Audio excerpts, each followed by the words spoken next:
a prosecutor and 2 police officers have been indicted for corruption. Let's put up all of their mug shots at the same time. Okay, that's them. Former DA Emily Kraft, deputies Zach Ferguson and Eric Caperton. The victim's name is Charles Jones. Now, before I get into what happened here, those 2 deputies conspired to cover up a crime after they brutally attacked an inmate under their authority. The prosecutor, the DA that you saw in that picture, conspired with them to cover up evidence. Let's put up a picture of the man they brutally assaulted. He was beat up bad, okay? That's a citizen who should not ever receive that kind of treatment, period. 2 Lawrence County Sheriff's deputies and a former prosecutor in District Attorney Brent Cooper's office, they now face criminal charges. This is all in Tennessee. They were booked into the Giles County Jail on Friday. It follows an investigation into the excessive use of force by deputies and a cover up by the former assistant DA. Lawrence County deputies Zach Ferguson and Eric Caperton were indicted on charges that included aggravated assault, official misconduct, and official oppression. Former assistant DA Emily Crafton was charged with official misconduct. All 3 bonded out of the Giles County Jail. On October 5th, this is your background, 2020, Lawrence County deputies Ferguson and Caperton arrested Mr. Charles Jones. Let's put up the picture of Mr. Jones again. Mr. Jones did not look like that when he was arrested, okay? So they arrested Mr. Charles Jones. They were working with the 22nd Judicial Drug Task Force. The 62-year-old Jones was badly beaten and taken to the hospital after the arrest. According to court filings, the deputies took cell phone pictures of Jones' badly beaten face after the arrest and sent them to the Assistant District Attorney Emily Crafton. According to court filings, Crafton, the prosecutor, who is also a paid public servant, advised them to delete the cell phone pictures. Well, that's a no-no. Not only is that unethical, it is in fact illegal. District Attorney Brent Cooper fired Crafton last year for unsatisfactory job performance. We don't have any more details other than that.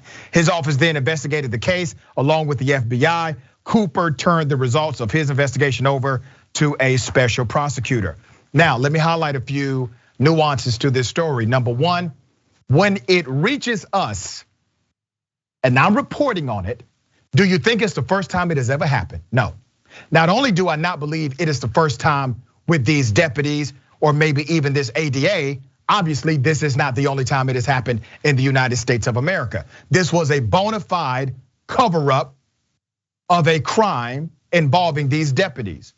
The ADA should also be disbarred for her activity here because a defense attorney, if revealed, if exposed, if they had a defense attorney that told them to erase evidence, that's exactly what would happen to their own paid for legal counsel. You have a bona fide prosecutor who is paid by the taxpayer in order to prosecute people like this, to prosecute deputies who are corrupt, and instead, what is she doing?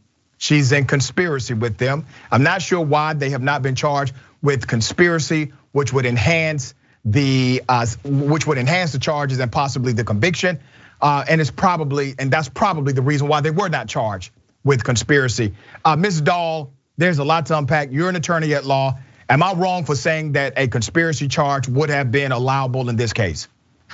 Yes, I was thinking the same thing, and also an accessory after the fact, because she is asking them to delete evidence there.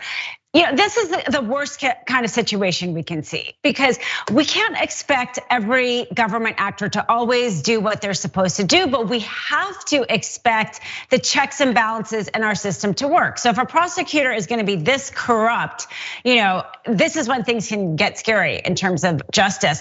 The same thing happened, incidentally, in the Ahmaud Arbery case. They knew the prosecutor in that case, and she was not pursuing it, and she's getting charged as well right now. That also wouldn't have come out if the video hadn't gone viral. So to your point, yes, this is happening a lot. And something I actually feel really strongly about, and I wish we would talk about more with our criminal justice reform, is why we're not doing more to bolster the public defender's office. Yes. Because the best check against a prosecutor is a public defender, and they are being ignored right now. The amount of cases they have is overwhelming. They need better funding. The top public defender maybe should run for office, just like the top prosecutor, so we can hear, what they need to help with their office. There's all sorts of things. I've actually written about this, but I think this is a good example of, we don't necessarily have to create a new system. Let's make the current system work better. Because this prosecutor is doing more than just this. If she's, him or her are corrupt this way, they're doing this in all of their cases or in more of their cases. And a good public defender who has the time, could kind of reveal that and kind of root out those prosecutors that may exist in our system. You make a remarkable point. I was looking at my notes because when researching this story, I came across someone that I know personally. His name is Professor Jonathan Rapping, and he talks about what you just said, how in the criminal justice reform space, the entity left out of the conversation are public defenders. And he has a nonprofit called Gideon's Promise.